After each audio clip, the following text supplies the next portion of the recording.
Hello guys, meron tayong leftover na lechon kawali.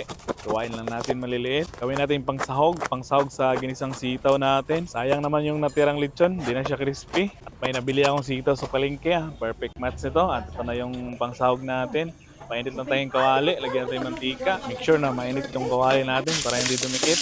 Unahin natin pag-isa yung lechon para maging crispy. Once na nagisa na, set aside lang natin, lagay natin yung bawang, sibuyas, saka atsal. Isa lang natin mabuti, palabasin natin yung aroma niya para malasa yung ginisang sitaw natin. At sa mga leftover na isda at saka lechon manok, pwede rin itong gayahin.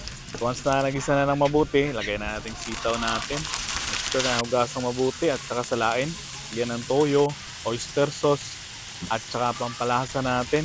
Saka lagyan ng paminta, 1 teaspoon. Tapos haluin lang siya para ma-mix ng mabuti.